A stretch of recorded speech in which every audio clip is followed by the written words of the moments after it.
It always takes several seconds for the stream to catch up with YouTube and LinkedIn. So as we begin this positive and encouraging conversation about resilience, Matt Hill, I've got to ask you, when you think of the word resilience, what comes to mind? And if you met someone and you could tell they need some encouragement for their resilience, what comes to mind? It's a beautiful question. Resilience is also always talked about like in terms of toughness and endurance. And I think that's missing the mark. I think we want to white knuckle it. And I think it's just a return to what is true and essential about us, which is that we are whole, we are not broken, and what we have done and felt is not wrong. It just is. Oh, that's excellent. There's a lot to unpack in there. So we shall. For those of you who are with us, either live or watching this as a recording, I'm Rick Cram. Plan to be your best as you navigate pain. Or plan to be your best live. We're going to have this positive, encouraging talk with Matt about resilience, and I think what you'll find are practical tools. That's one of the things ever since I first met you, and our first conversation and what I see you sharing online is there's a lot of practicality, a lot of things people can use. So that's something to look forward to as we continue now. Tell us about you. You're a coach. You're an author. I'd love to hear your story about Starry Night, and you're a recruiter. Tell us about yourself, if you would. Yeah, so I've lived many lives, as we all have. And so I spent 12 years in the recruiting and talent acquisition space prior to a few years ago, then launching a coaching practice. And that came from seeing how radically my life had changed from striving and achieving and trying my best to become this version that was acceptable and lovable and applaudable by the world. And I got burnt out and tired of that. And just when I ran out of steam, uh, a lot changed in my life. And all the things that I learned from a lot of just like beautiful, magical people around me, I wanted to pay it forward. And so I found forgiveness and love and a way of moving through the world with a lot more peace and intention and power than I had in the first 37 years of my life. And it's kind of like that old quote by Carl Jung that said, like, that life begins at 40 and everything before then is research. And I found that to be very true. That when I turned 37, life really began. I'm like, wow, let me take all of this experience and then bring it into, uh, changing my life as well as then walking in that with others. So now I'm a coach. I have a coaching practice where I coach a lot of guys a lot of people one-on-one, in groups, hosting retreats. And so I love that work, pop it under the hood. And then also writing is my real passion. That is the space and in the way that I feel life the truest, where I can learn not only what I think and what I feel, but what I'm becoming as well. And that's what shows up in my writing. That transformation you described, is that when you decided to write the book?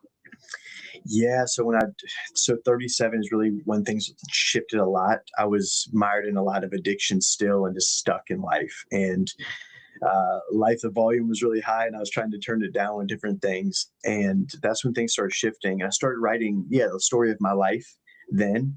And through several iterations over the next couple of years, that's when I wrote A Starry Night. In the sixth edition, Rick, that's when it became the story of Starry Night, which is a story of me, the narrator. I don't really name myself, but just sitting in the cabin around a fire, sipping tea with two men that once lived, that just sat and listened to my story, just little bits and pieces. And we just talked about life, love, loss, pain, all the things. And that was, it's really more of just like a sitting with me, not explaining, not instructing, not giving me a 5 ways to my better life or prescriptive ways like that's really popular in the self-development, personal development space, but more of, man, Matt, let me just sit with you and just prove to you by not flinching that there's nothing wrong or bad about your story or you, and that everything was meant for your good and for the good of others in the world as well. It sounds as though by having a kind of stillness there, took what can easily be found when people are overwhelmed with anything, pain, grief, Yeah. high levels of stress. There's that sense of urgency. There's this need, an urgent need for a variety of things, for understanding, for help, for love, for relief. It sounds as though you took that out, like you vacuumed it out of the moment. Hmm. That's such a beautiful frame. Yeah. So a lot of my work, Rick, is around like remembering. That's what's been really instructive and helpful for me is like when you think of like remembering, it can feel really abstract, but it's really actually really practical in that it's just remembering like who we are at our essence, like beneath like the thing beneath the thing. And so like we come into the world and we're given this identity of like by our parents that are well-meaning of like, hey, here's how you can move through life. You are Matt, and you are talented, and you are smart, you are this, and we get all these things that make up us, and then we practice that for like every day for years and years until some of us outgrow it and we just kind of get tired of it. And sometimes we call it like a midlife crisis or we call it something where it's just like, I can't, it turns into depression and all these different things. I can't keep doing this the same way. Something's got to change. And we reach for different things in those moments. And some of us add things, we add material things and shift relationships and all these things. But at the end of the day, what I have found is most powerful frame to move through life is remembering of the most simple, most elemental, essential things about me, which is that I am whole, I am not wrong, I'm not bad, um, and that I don't have to earn my worth or fix myself or into being lovable or perform my way into belonging in any way. And so that's like how I define essence in that. And so that is, I think like the big thing that I started like outrunning a little bit of like, wow, like I've been striving and trying to achieve and doing all these things for so long, but now like who am I without that? So Mhm. you know, That, and that yeah, sense of identity is huge, and I know I've watched you talk about that, and it's part of where the plan to be your best as you navigate pain and approach begins with a sense of identity. yeah, um, yeah, and so while as I listen to you talking about looking back, I'm thinking of how through the years there have been uh, quotes meant to be nuggets of wisdom. There have even been songs about not looking back. Henry yeah. Ford once said, don't look back unless you're planning to go that way. Mm. How do you help people look back in a Uh, way that provides some goodness? it's beautiful. Yeah, so it's really helpful to look back and understand our story, but then not continue to live in it. Because we're meaning making creatures, we look back at our stories and then we find like we attach stories to it. Oh, like I didn't do this, I didn't get this, and this means this for me. And so as we look back, it's just to feel what we weren't capable and had the capacity to feel, I think, so that we can let it pass. It's just like emotions are like weather systems, right? It's like they're not meant to define us. They're just meant to be here for as long as they are, and then they move on. So we're not sad. I'm not fearful. I'm not shameful. That's not who I am. That's what I feel in the moment. And so if I go back and I understand, okay, cool, what was happening during this, what was going on, then I can apply like a true story to it. Like, cool, I got this experience and these skill sets and these types of things from that. And then just to allow, I think the biggest piece in that is then now to understand grief in that. Grief is just like like in order to grow, in order to move, in order to expand, we have to have a healthy relationship with grief, which is like the letting go of something, is experiencing that. The best way I know how to define grief is like that it's like love with nowhere to go. It's like I Mhm. did have like this love flowing to this thing, and now it's not there anymore. And we often think of it as in a person, but oftentimes it's like a circumstance, an environment, a moment, a title, those types of things. And so when that's gone, we hold on to it. And it's like this nostalgic thing, even if it's making us miserable. It's so yeah, like long story short, to go back to that question of like, let's go back to like understand your story, but then let's tell the right story about it so we can take that and build something that's new and vibrant and alive. You're talking about really empowering people to be authors of their story, Yeah. both what their story may have been written and perhaps even influenced too much by others, but Mhm. picking up the pen, so to speak, and writing, rewriting, and writing the new story for today and Mhm. for the future. Oh, How do you find, and let me ask particularly regarding men, when it comes to the idea of they might be thinking, gee, so Matt, you want me to look back and open up the box of feelings, perhaps feelings that I've had under the lid and I would rather prefer they stay there. What do yeah. you say?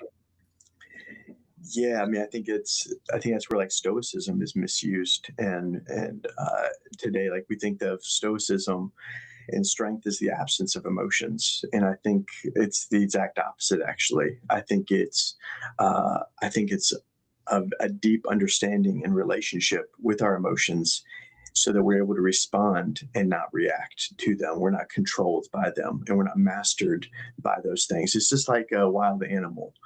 It's like we fear something that we don't know, that we don't recognize, that we don't have a relationship with, because we don't know what it will do. We don't know if we can handle it. We don't know if we're in danger, and we're survival. We have our survival instincts. So, but if I know that animal is not dangerous and it's kind and loving, then I can be with that animal and it doesn't affect me, and I don't react to it. And it's the same way with the emotions. Our emotions are beautiful teachers. They're not meant to determine us, but they are meant to teach us, and they're data points. And so a man that can be in his body, not leave his body and just be in his mind, which a lot of men just like to be here and not here, can be taught and instructed from a very powerful place. And I think the last thing I'll say on this is in relationship with with a significant other, with a feminine partner, with this is when like oftentimes she doesn't necessarily want a man to experience emotions in the way that she does. I think what's oftentimes when she's saying like, "Hey, how do you feel?" With that, she just wants to know that you're capable, like you know how you feel, and you're capable of managing it and being with it and regulating it, right? And so if you're just like stopped up emotionally and unaware of how you are emotionally and how you're feeling, that is actually destabilizing and scary for women oftentimes, because if you're not aware of it, then you can be controlled by it. You're reacting to it, you're not responding. And Mhm. so so there's a lack of safety that comes in that. So that's the why. if if I can explain the why, like I'm sure you do in your work as well, if you understand the why, then the what and the how becomes a lot easier, because you know what you're actually working towards. And the reason I want to get you in your body and understand your emotions is so that you can be a master of your emotions, and you can move forward in the world in a very powerful and intentional way. There's a magic word right there. I might have shared with you that part of the foundation of Plan to Be Your Best is based on something that I learned through surgeries 4, 5, and 6 in my late 30s. Yeah. And that is that the level of pain needs to be matched by the level of intentionality, that Mhm. purposefulness. And so much of what you're describing are touching on different ways to be intentional. Yeah. If another phrase is the level of pain needs to be matched by the level of transformation, Mhm. and, transformation, I can tell that's what you help people do. You do that with them and, Mhm. and for themselves. Yeah. What are you seeing in terms of lately? And actually, let me ask you, Matt, how long have you been a coach? About 3 years. Very good. Do you notice any particular trends of what people who are coming to you and saying, "This is what I'm dealing with"? Are there certain commonalities that stand out to you? Yeah, I think I've a lot of people that have spent a lot of time in talk therapy and that feel like they're spinning their wheels in talk therapy. And also, I think the use of AI in personal development and in therapeutic ways. I think there's a Harvard Review. They wrote an article about like the number one use case for AI is therapeutic reasons. And so that's showing up a lot in coaching containers for me, and I encourage it. I love it. I think a lot of therapists are terrified of AI because I think AI is doing the work that I think a lot of talk therapists, well-meaning, have done. It's no longer about the intellect that you bring into coaching. You bring into therapeutic and coaching containers now. It's a healed field. I think that's what's coming is the need for embodiment.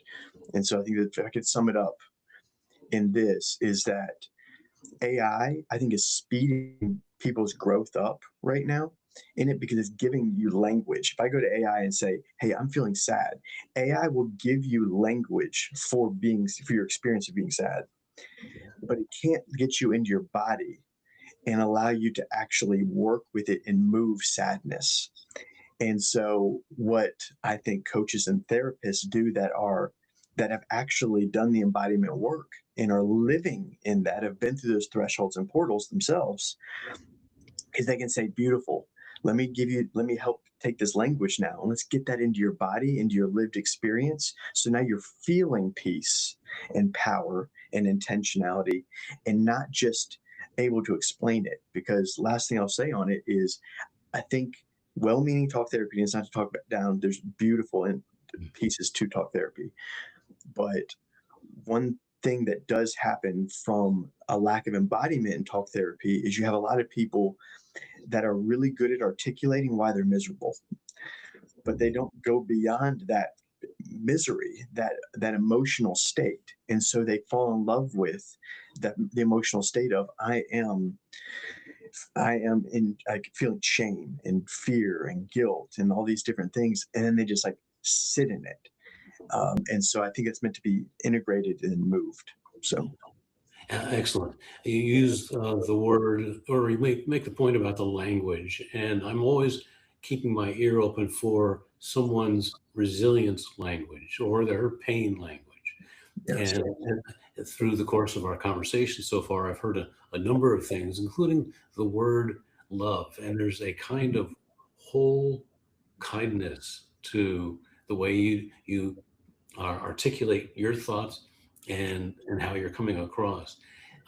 The idea of, and this is one of the reasons why listening, as you point out, is so important. That's the second of the 8 paths of intentionality. mm, There's a lot to be said for, and it's tied to what you were describing earlier, getting a depth of understanding. Listening is a key uh, mm, tool for doing that. Listening to the inner conversation, so that's fascinating. And I use AI a lot. I'm just curious, do you use AI a lot? I imagine you do. yeah.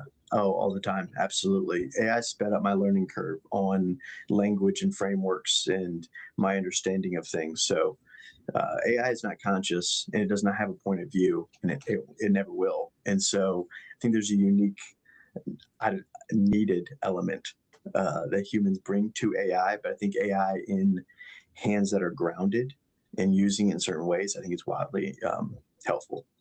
Speaking of human element, we're live here, and even once this becomes a long-term recording, we're keeping an eye on the chat. If you've got a question for Matt or for either one of us, a thought you'd like to share, we're monitoring that, and we will answer you, especially Mhm. after this is posted as a recording. We will be checking on it and following up with you.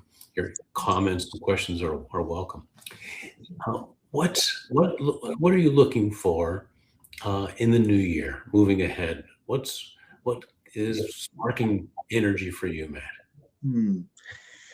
Um, so a couple of things. I'm still writing, so I'm almost done with a book of poetry that is book of poetry from a dream state that are meant to be thresholds of becoming that I'm really excited about.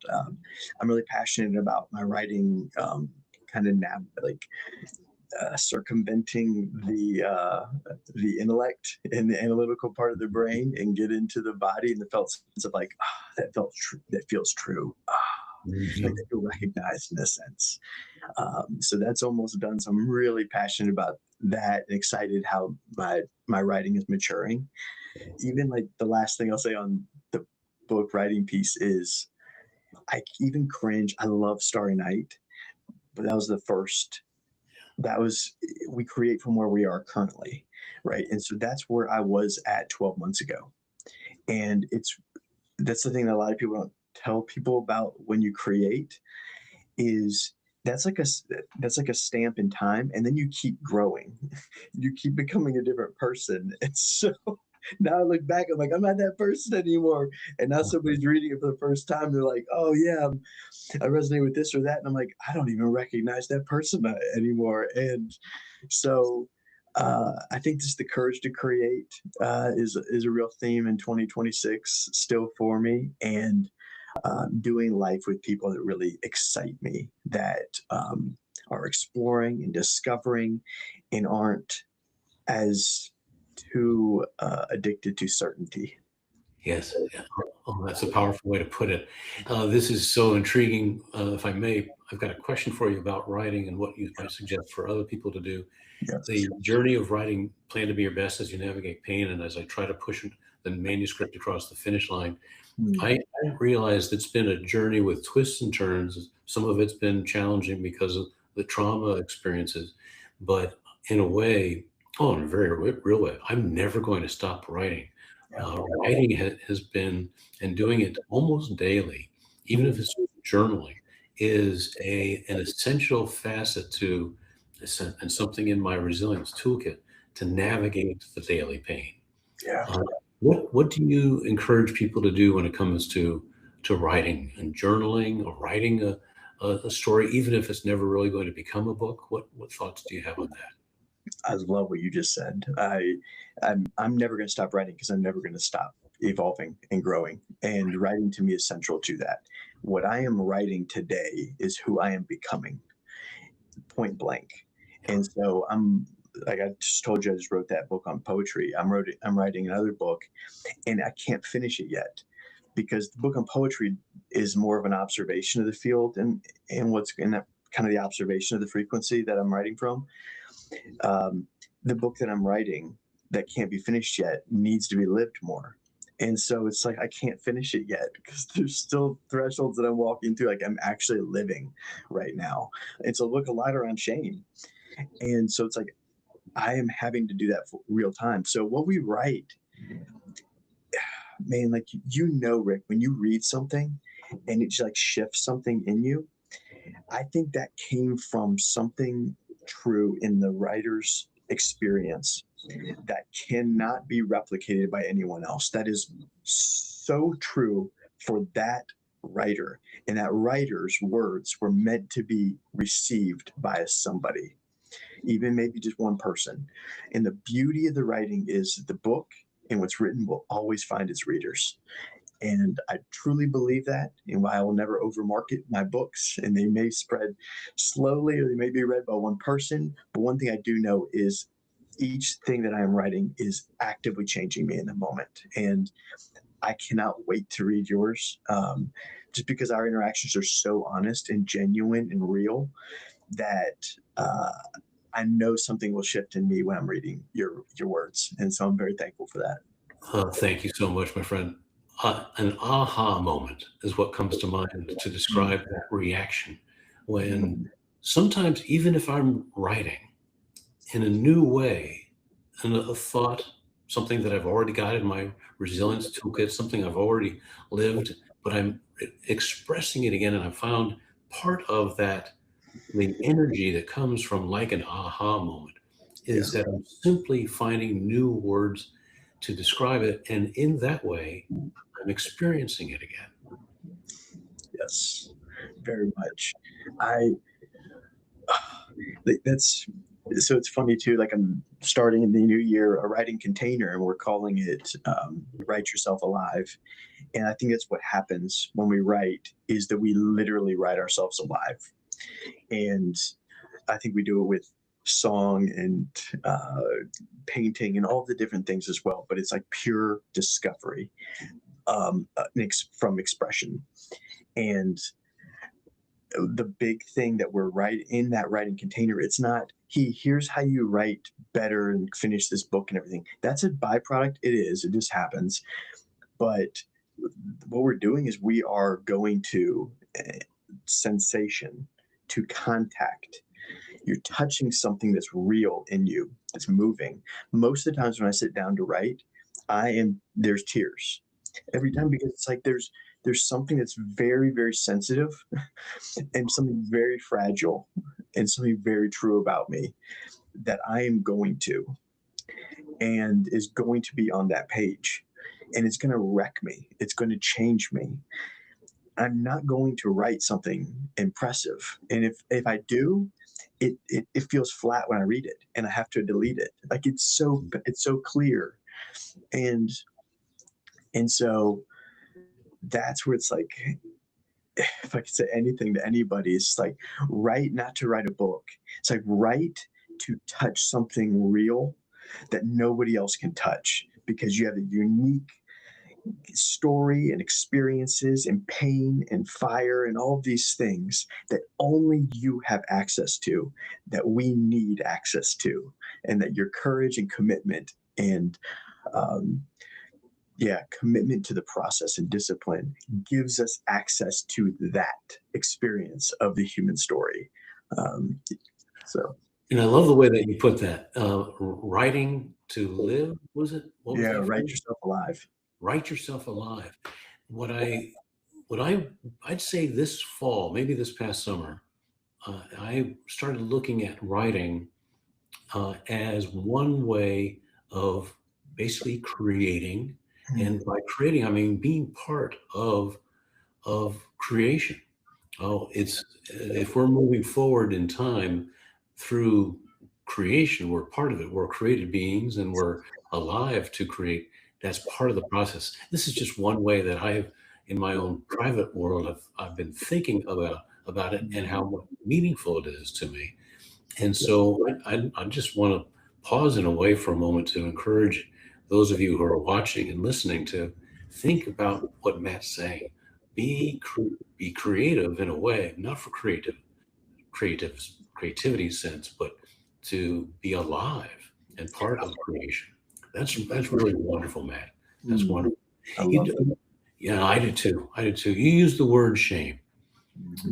How do you define shame? What is shame?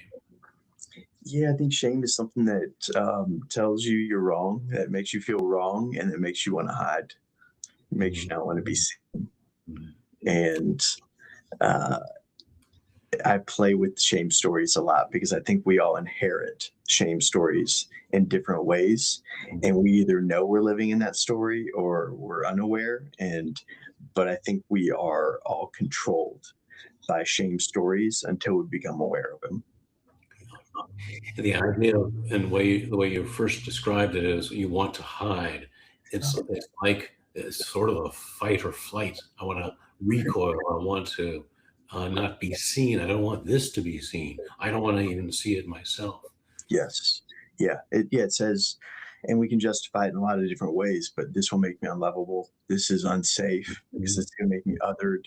This is going to make me bad, gross, weird, strange, unacceptable in some way. And our survival instincts are, we need to be a part of the tribe, to survive the saber-toothed tiger attack. And if I'm othered and I'm on an island, then I am not safe from that saber-toothed tiger. And that's still in our DNA. That's still there. It really is. It really is. I do know that people who watch this are people, they include those who are living with chronic pain. Yeah. And it's daily. There are those who are working through questions about their faith and relationships in their lives. And when it comes to shame and thinking in terms of any form of pain, it can affect so many different dimensions of our lives, who we are, our social life, our mental dimension, the emotional dimension, including the spiritual dimension.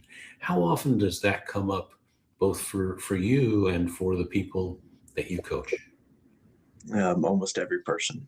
Yeah, it's so foundational because we just want to understand better, like who we are and why we're here and what like sense of place and context in our life and those things. And uh, so I think it comes up in every single person. And I think the big thing that I always try to encourage everyone is like, it's not to become like Matt 2.0. That's sort of the word, just in the same way when somebody's working with you, it's not to be like another version of Rick. I don't have the answers for somebody's life. All I have is a mirror to hold up and to reflect the stories of what they're showing me about themselves. And I think one thing that I hope to encourage every single person to do that I'm around is every single story, belief, idea that you have about yourself, other people in this world, and God, challenge, question it. Don't assume it's right just because you were given it. Don't assume that just because that's how you grew up, that that's how it is. And if anything's unsafe or unable to be questioned, it should be questioned. And if anything can be destroyed, it should be destroyed because what's true cannot be destroyed. And so I think that's the big thing is question and challenge everything and then see where you personally arrive. When I'm working with people, whether it's an individual or groups, or when I'm leading a conference with the Plan to Be Your Best approach, we start off with three key questions regarding that identity work that we mentioned Yeah. earlier. And some people especially value the question is, well, three of them. What about you is good? What about you is unchangeable? But to your point, what about you is true? Oof. That truth Yeah. quality is, and I've seen, and I've experienced it, but I've seen wonderful transformations simply because of the way that people work on those three questions. But Mhm. that truth point is so key. I love that. And I especially love that second question too. What about you is unchangeable? Because that's a really great way to get at stories of essence of what is essential about you. Everything else, there's not much about us that's actually essential. Most of it's identity level. That's not actually us. That's just the part we decided to play. Another one of the 8 paths of intentionality is called encourage. And it's about everything. For the essence of it is the different ways of experiencing encouragement, Mm. encouraging others, receiving it, even experiencing when you encourage someone else, how that can flow right back to you and help you lift you up. Mm. Uh, Do you have a certain approach to, or certain things that you strive to do when you're encouraging others? Mm. Yeah, I think the main thing is to be as true as possible. And so if it's not true, empty encouragement is like I think is more damaging than, than saying something harsh to someone. And so I think it is just reflecting something that is actually true and seen from them. And to do that, you have to be really present with them. And it's not transactional to encourage someone. It's truly just holding up a mirror and saying, this is how I experience you. And I know no greater gift than to encourage one another. And to encourage, if you just break the word down, it's to encourage, Yep. right? And I think that's kind of the opposite. It's the antithesis of discouraged. And I think most of us go through life and at different times, we're all discouraged at different times. So what a gift to encourage to each other. So true. And I can tell from the way you describe that, that it achieves one of the most fundamental, it's a part of the essence of encouragement, and that is to create a connection. Mm, That beautiful.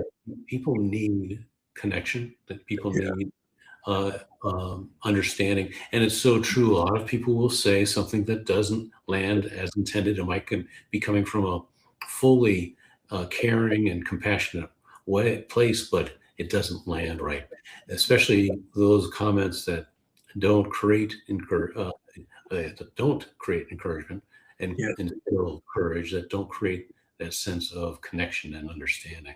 Very much. Yeah, it's beautiful what you just said too. To feel connected to someone is to feel like to have that intimacy is to really be seen and known. And to be seen and known is for me to to be able to express what is true about me and from me of my experience. And so again, to quote Carl Jung, he defines loneliness as the inability to express what matters most to us. And it's not the absence of people, right? Sometimes that's why we feel the loneliest when we're surrounded by people, but we feel the inability to express what actually matters to us. We feel like we're caught up in this game of make believe where I have to be this, I have to say this in order to be acceptable and loved and belong. And that is a real deep sense of loneliness that comes from that now, because anything that you see then from me or tell me about myself is just my mask, is just what I'm pretending to be. And so I actually don't feel seen and loved. I don't feel connected to other people then as a result of my inability to express what really matters to me. Because I think I'm going to be too much, I'm going to be too weird, or I'm not going to be enough or good enough. And so I think that's a real gift that we give each other is, hey, like, show me what you really believe, who you really are. And then let me not flinch and let me show you that I'm not going to flinch. And so that you can really feel seen and loved and heard. So important because people who are in any form of pain, whatever it may be, and Yeah. there's always that primary form of pain. For me, it's the 7 surgeries on my knee and it being in a state of trauma.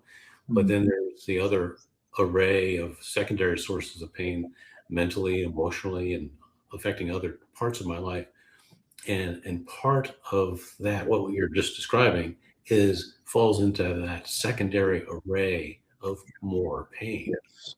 So this is so valuable. Mm. I'm so glad we actually got to this particular point. I think we all, any of us in pain, need to hear that. And then, if you will, would you agree that we need to give ourselves permission to express what you just invited others to express? Very much. Yeah.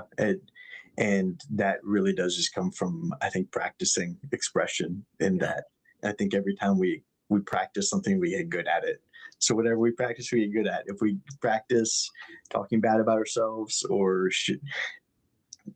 reinforcing our limitations, we get really good at those things, right? So it's I think that's the big thing when we talk about courage and resilience is it's just like somebody that's really resilient is typically someone that's gotten off the mat a lot and they keep getting off the mat every time they get knocked down because they know they can get back up because they've experienced getting knocked down and getting back up. So it's like muscle memory. And so the most resilient people are the ones that know, hey, I'm fine. I'm going to figure this out. I'm going to get knocked down. I'm going to get back up. Or I'm somebody that can be with pain and I can move forward in life with pain. Like that's somebody that is worth following and and really inspirational. Is somebody that is living not just theoretically and philosophically, but practically living out what they're saying. And so somebody like you're saying, like with physical or emotional pain, and then like living with that, that's really powerful. Two elements to that: patterns. I'll Yeah. use the word patterns to describe what I hear you saying, and it's so true. There are pre-existing patterns, and then there's the need and the opportunity for a lot of goodness to come and more resilience Yeah. when you create new patterns. And the other part of that that comes to mind as I'm listening to you is having a growing sense of confidence in your ability to keep getting up Yeah. again and again. And to your point, I think it's key moving forward. Hmm. I agree. I agree. I think we give ourselves each other that gift in community is we keep reminding each other of who we are. And the example I'll share with this is when I said, it was 4 years ago now. And but when my life was really shifting and I just gotten out of a rough relationship, and I had made a lot of really bad decisions and hurt people, and I had sworn off dating for like a year, and I was like, I can't. I'm not going to hurt anyone else. And then 3 weeks later, I met my now wife, and so how'd that work? But what I learned really quickly in that relationship was wildly like she's a wildly like healthy, regulated woman that. Um, and one thing that she did so beautifully throughout our dating relationship was she kept holding up the mirror and saying, "This is who you are." And she didn't even know she was doing it. That's just how she moves through the world in all of her relationships. Is she's constantly reflecting to people who they are. She says it, and she's very verbal with it and very affirming. And it's not empty. It's real. It's very specific. It's like a dart. And to have those people, if I could encourage anybody in anything, it's to have those people in their lives that are holding up the mirror. Oh, that's wonderful. We need more people like her. We need more people like you, my friend. And Mm, that's brother. a fantastic example, even a very practical example of something that we can take from this and start practicing that. Practicing that. One of the things that I practice, um, I've known this for over 20 years, but I like to share it with dear friends, is a word of encouragement that goes simply like this: I'm a holder of hope for you.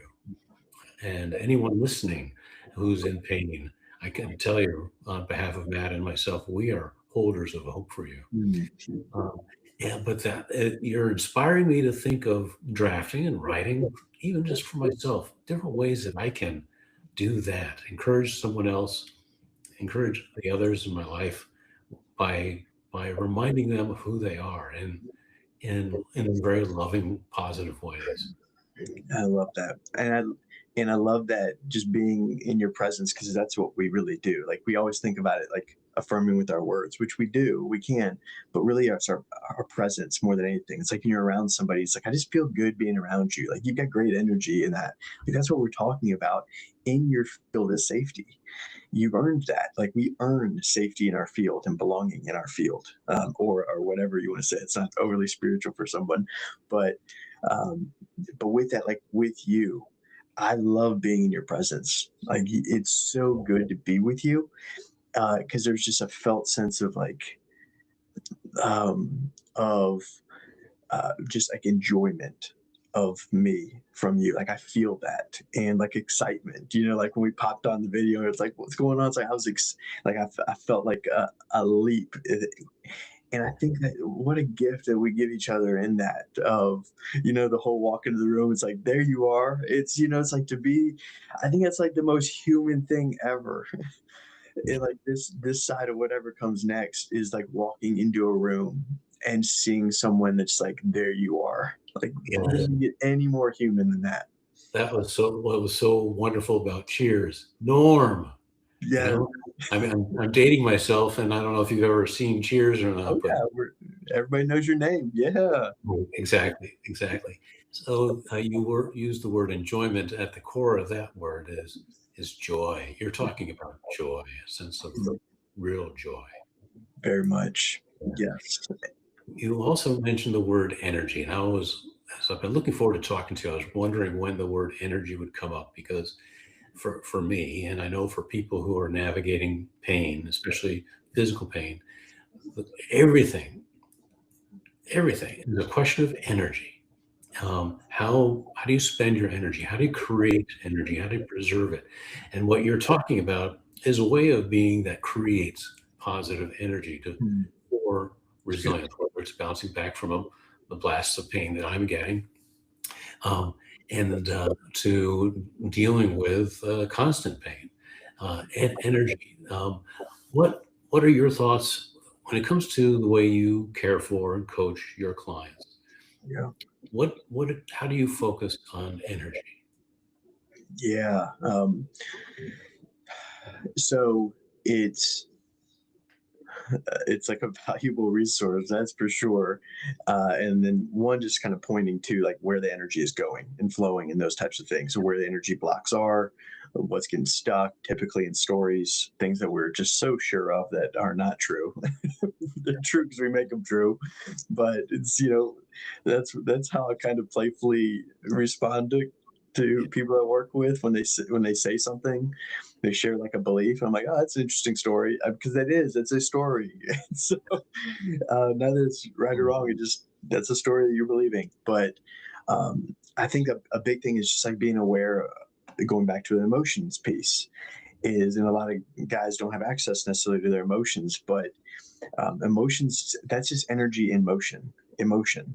And so that's kind of the same thing of like, even you and I, like right now, uh like emotions, we're feeling things in this conversation, which is the beautiful thing in community. And what we do interpersonally is that we're sharing energy with each other, like back and forth with this, right, even through a computer screen. And so I think that's a big thing is like, all right, what emotions are we living with that are steady, that are constant in these things, right? And are you moving that, or what are you doing with those things? And then what story is that informing? I think the one thing I've heard this like from Tony Robbins like 10 years ago, and it always stuck, is these three things: is state, story, strategy was the three things that he shared. And our state informs our story, that informs our strategy, right? So the state of our being, like if I'm feeling like joy or love or um, forgiveness or gratitude, right? Then it's like this story then is, oh, like I have a life worth being grateful for, and I am loved. That's a story, right?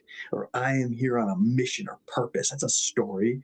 That's going to inform then my strategy of like, I got to protect my energy. I got to really be diligent with my time. I got to be disciplined. I got to surround myself with mirrors that are holding it up and telling me who I really am. Like that's a strategy. Or different state of shame, sadness, these things. It's fine, but then it's going to affect story of, oh, I'm not good enough, I'm not enough, I'm behind, I already missed my opportunity, regret these things. And strategy is like, well, I'm just going to get through this thing, I'm just going to white knuckle it, I'm just going to make do with what I got in my lot in life, and it's just not fair. And so it's all downstream from state, which is big, like, so it's a long-winded way of talking about emotion then. Yeah. Tony Robbins, and I'm sure you've seen him comment, he's made this point. Tony Robbins has made this point numerous times over the years, and that is that part of moving forward, part of getting unstuck, includes having a compelling future. One of Mm, the things I've added to the book for people in pain, yeah, especially those who have blasts of pain yeah. like I do, what we need is a compelling now. Mm, Something, and this is one of the reasons why the three steps of resilience is important and works. Tune in, plan, and be your best. Follow through on something like continuing the conversation, keeping my focus on you, for example. That compelling now is so important because, and when pain is overwhelming, the future can look too far off. It might not even be visible. So that compelling now is vital to basically bounce back, to get back up from mm, uh, a blast of pain, instant agony, or a night of sleeplessness and constant pain. Uh, yeah. just sharing this with you, eager for your thoughts on a compelling now. Yeah, I love what you shared, and I love how you use your story. I think that's the compelling now in a lot of ways. Is this like we're most powerfully positioned to serve the person we once were, and I think that's where what we are currently and have experienced. That's where our medicine and our magic is. Like that's where it is. And so when we talk about going back and excavating different elements of our stories, what we're doing is we're excavating our medicine for this world and for others. What is healing for others, right? So my going back, and I've got a ton of shame in my story. There's like drowning in it, where it truly almost ended me. And uh, and the depth of humiliation and shame is what I went back and worked with, and to like integrate. And now it's in my field to where, like, when I'm around somebody and they share shameful things, I'm like leaning in, I'm like, let's go. And it's like, I can't fake that, right? We talk about energy that is felt by another person. We're balls of energy, and we can feel when somebody is like they're not. And if I if I didn't work with my shame and I just hid it and just tried to be like the perfect person, like that thing, then my field would not contain healing as it relates to shame. And so then somebody that is going to share some of the shame, they're not going to share it with me. And if they do, they're not going to feel safe. Right. And so it's the same way with like what you're talking about with the blasts of pain and these things. What a gift that is for somebody that is feeling that. That's so common for somebody to be able to say, it's safe with Rick. Um, and I love that you so openly share that with your part of your story. Thank you so much, my friend.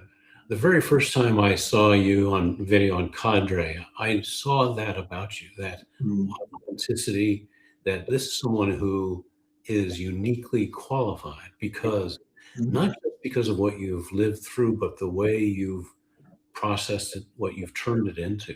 mm, That's really, really powerful. And there's not enough of that. Thank you, brother.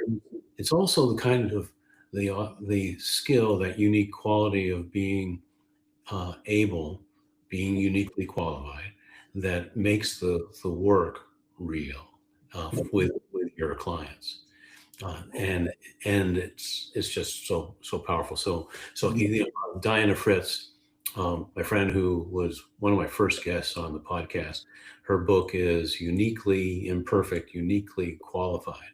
mm, She lost her left eye to cancer, yeah. and so she's uniquely qualified to help others. Each of us, especially, I think the point I'd love for you to elaborate on is how we process, how we revisit, heal, and draw from and grow from what we've lived in the past increases our value for Mm, moving forward, our value for ourselves and to others in the community. yeah. Oh, I love that. Yeah. As soon as we name it with another person, it loses its sting. Most of the things that we carry shame or pain around in our stories, it's just because we haven't felt like it's able to be held by another person. It's like the moment somebody shares something with me that they maybe haven't shared before, I watch their shoulders drop. Like it's so beautiful. I'll share like a personal anecdote of this earlier in my life. I was in Christian ministry earlier in my life, right out of college. I was this young guy that was really excited to make an impact, and I started getting excited about spiritual things and God and that kind of thing. And that's where I was finding it in evangelical Christianity in that way. And I remember a guy that was kind of like discipling and leading me at the time, a well-meaning guy, just a couple years older than me, doing his best. And I, at the time, was struggling with pornography and desire in those different ways. And I thought I was a terrible person. I was hiding it and that kind of thing. But like at the same time, speaking in front of groups, the winsome guy, that kind of thing, and thinking, I know this is wrong. I'm gonna beat it, myself. And I remember a walk that he and I were on, and he shares with me.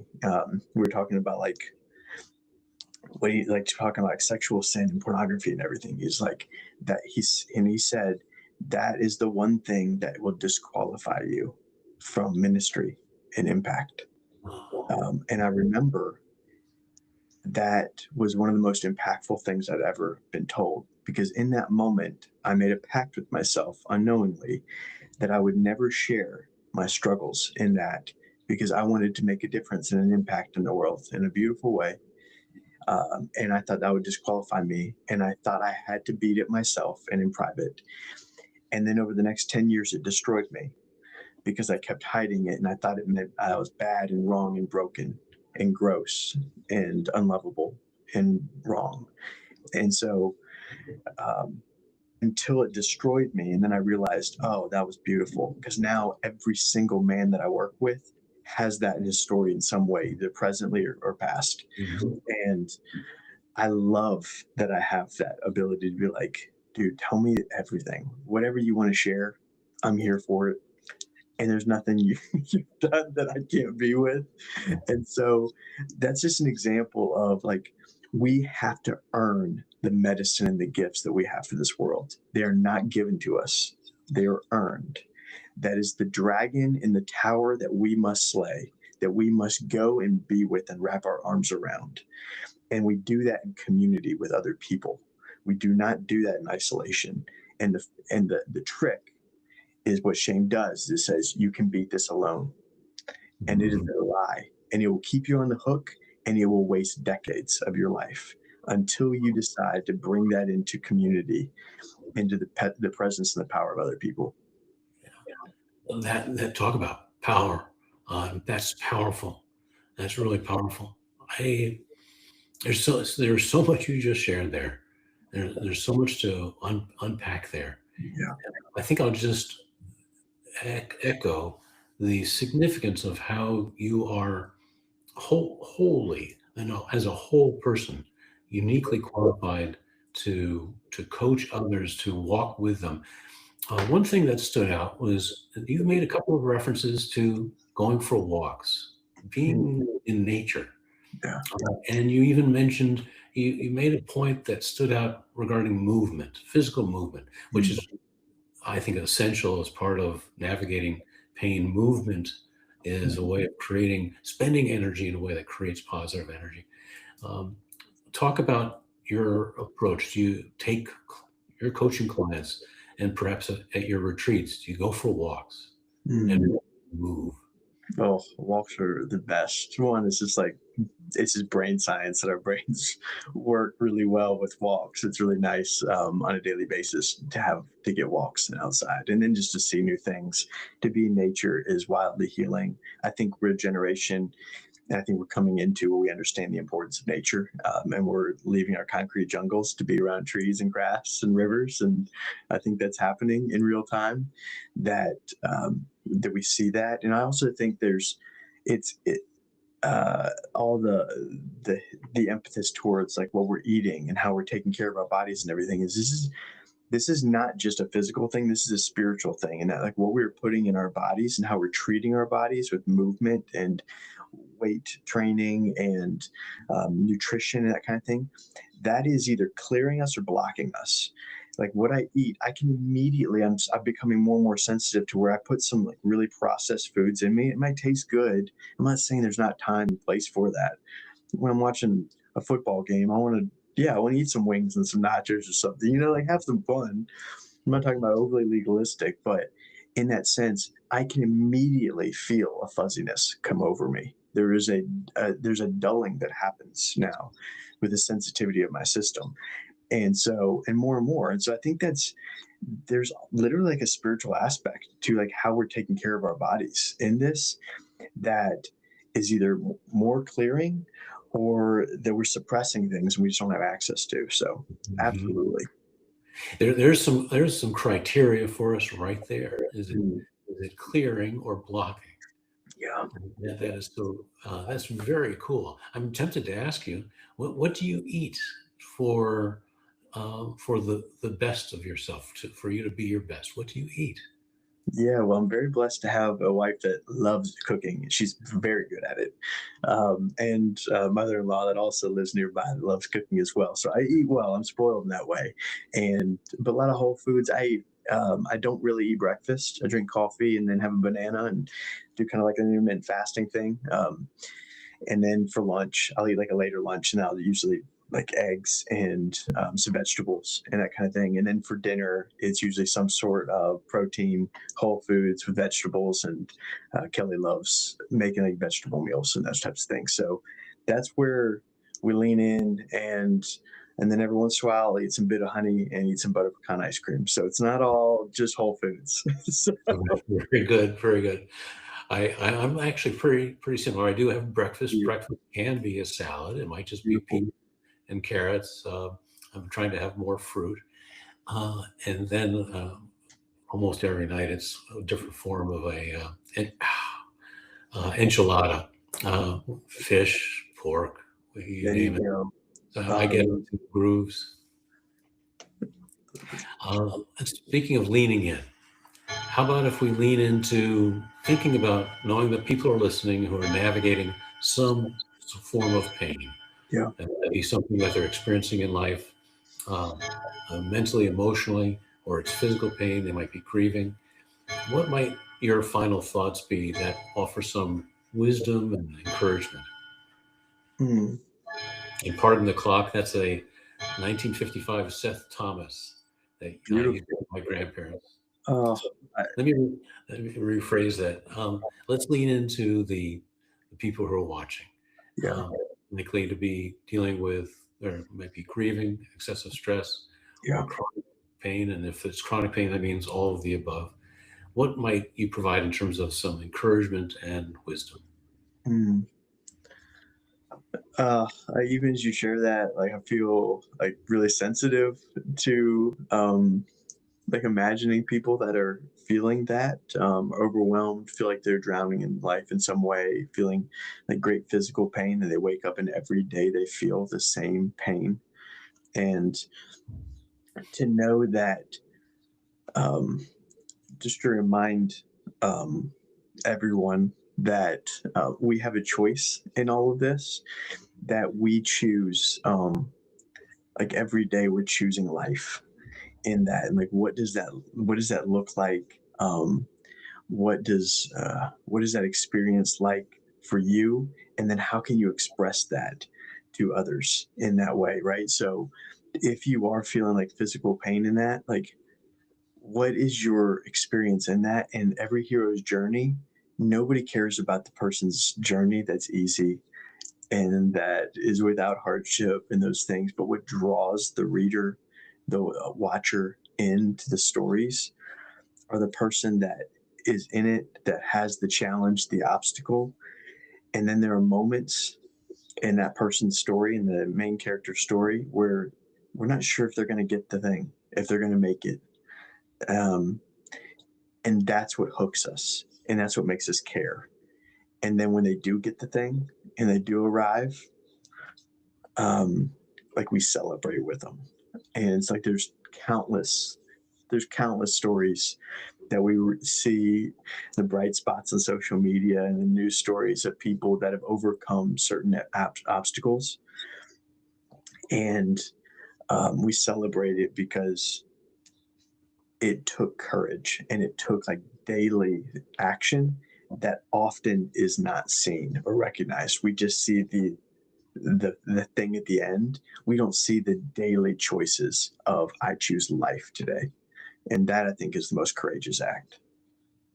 You just encouraged me, and I'll add as a PS what I often say to your point, and it's part of the path of intentionality called triumph is to celebrate what the successes, celebrate those choices where, and I know what it's like every day when I Mhm. wake up, I know I'm going to have some dozens of these blasts of pain. Yeah. And some days, because pain management isn't perfect, resilience isn't perfect, Yeah. some days I don't choose I'm going to be my best today. I don't choose I'm going to get out of bed and be as positive as I might choose other days. But when I do choose, and when you choose uh, those kinds of choices, you realize that your best is greater than the pain. Mm. So I'm a holder of hope for you for the choices that you make. Mm. Matt and I are holders of hope for you. Yeah. Matt, thank you so much. There's been so much goodness in this, and I can't thank you enough. Thank you, brother. I appreciate the questions. How you facilitated this was so beautiful, and everyone that is listening and is just able to listen and be in your orbit is better for it. And so, thankful for our friendship and thankful for this time. More to follow. Thanks so much, Matt, and thank you for watching.